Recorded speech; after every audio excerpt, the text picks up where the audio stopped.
In this next session, I would like to ask Dr. Das to explain the difference between Shraddha and faith, because often even our own gurus and translations are translating, are replacing Shraddha with faith. Right.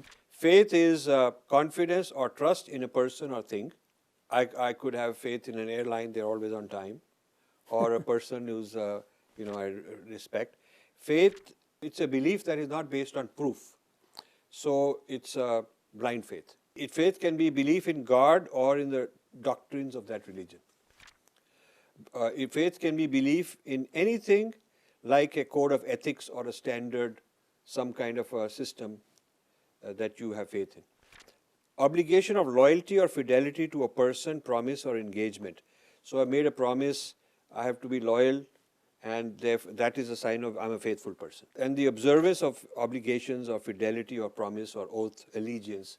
So I'm faithful to, I've joined an organization, I've joined a company, I have a job, I'm faithful to them because I owe my allegiance to them.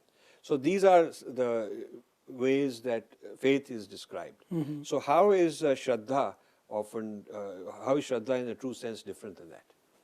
Now, I would say that Shraddha encompasses all these meanings which you have listed here, but it is much more than that. And if you see the original, derivation of the word, then it is made of two words. One is Shrat, and Dha is the root. So Shrat Dha, original root is Dudhayan Dharana Poshanayo, to hold, to nourish. So Shrat is actually an Avyaya, and its sense is like Sat. It is a Vedic term of saying Sat. Sometimes in Veda the words are used which have a same meaning corresponding to another word in the Laukik Sanskrit. So Shrat Dha actually means that to have your fixity, your mind, your positioning, your alignment to the truth, to the reality. And there is a sense of reverence attached to it.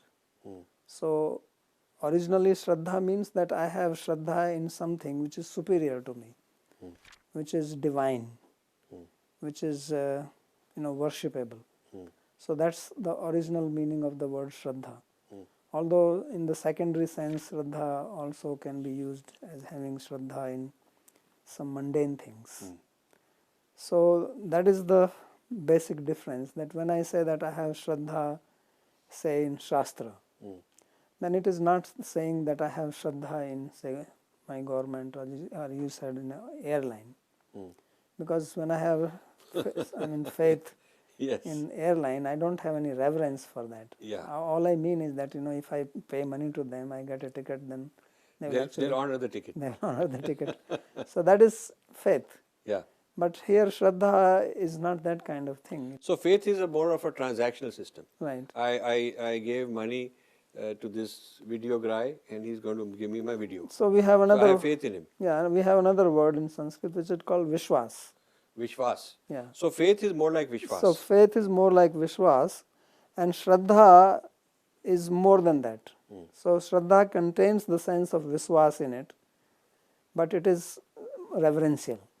So I can have Vishwas, in, say, a milkman, that I pay him money monthly, and then I believe that this guy is going to deliver me milk every day. So Shraddha is more for a kind of a higher being or a higher quality. Yes. I have Shraddha for divine, I have Shraddha for Krishna, that sort of thing. Right. Does Shraddha play a role in Dhan?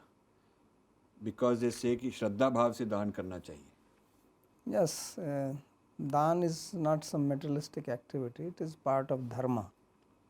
So we have dharma shastras, and there is a proper procedure for giving Dhan. So we have to first understand that Dhan is not like charity, we are trying to give help to somebody. It is actually a dharmic activity which I am doing it as part of my duty, or I may be doing it as a part of an atonement. So it has to be done with Shraddha. Because if it is not done with Shraddha, then it will not give the merit. Even in Bhagavad Gita, Krishna says that you have to do it with Shraddha. Shraddhaya hutam dattam tat kritam chayat asaditi uchyate partha no pretya no choihe. He says whether you do yagya or you do give, this Dhan, it should be done with Shraddha. And if it is given without Shraddha, then it won't bring the fruit. And the fruit here is not what we are thinking of, that I want my name to be written somewhere, or I want my, name coming in the newspaper, or people praising me. It is done for dharmic activity to get the punya. So that has to be done with Shraddha. Can it also apply to negative? Like I can have faith in the anything which I have a relationship with them, and I have faith in these guys. They are local gundas, but I have faith in them. They'll protect me. But can I have Shraddha in them? Yeah, that is not the original sense of Shraddha. Okay. Although people, the language has interesting thing that the meaning of the word also changes Right. with usage. Right. So now people are calling the gundas also as guru. Right? Yeah, you might have heard that, Are Guru here. Okay, in that sense. And he is a big guru. So now a goon is also called guru. And then you can have Shraddha in him. Yeah, you can have, Yeah, but that's not the original sense of the word. Right. Original sense of the word is that you have Shraddha in some superior being, God, some Deva, Shastra, we have Shraddha, say, even in our parents, we worship them, Matri Deva Bhava. Is it linked to the idea of truth? Yes, it is linked to that's exactly what I said, that the Shrat means truth. So ultimately it is in God, in Bhagavan, in Supreme Tattva. And then whatever we think has some vibhuti of that Supreme Being, some majesty, some power, then we have Shraddha in that. Like we have Shraddha in, say, Ganga river or Yamuna river. Why we have? Because they are linked up with the Supreme. Right. Yamuna is the wife of Krishna, Ganga is the foot wash of Krishna. So we have, similarly when we say that we have Shraddha in Shastra, because they are word of God. This is the revealed knowledge given by Him.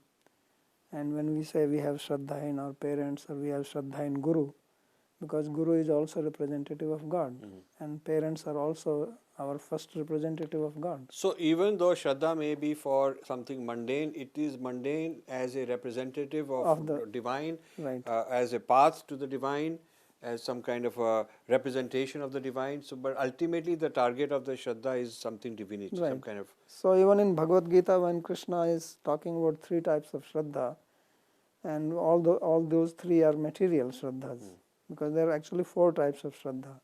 There is a transcendental Shraddha, and then there is a Shraddha which is in Sattva, Rajas and Tamas. So Yajante Satvika Devan, Yaksharaksansi Rajasa, Pret Bhut Ganasya Yajante Tamsa Jana. So he is also talking about, this Shraddha in Devas and Bhutas and Pretas and even Yakshas and Rakshasas. But these people who are having Shraddha in them, they are also thinking of them as divine. But because of their lower nature, Yes. they think that they are supreme. Right. So, but from their point of view, that is what Right. it is. Excellent. So this is a good understanding. We have Shraddha for our deities, for our culture, for Vedas, and it's a lot more than just faith. Right. It is much more than that. Faith is included in that. Faith is a subset.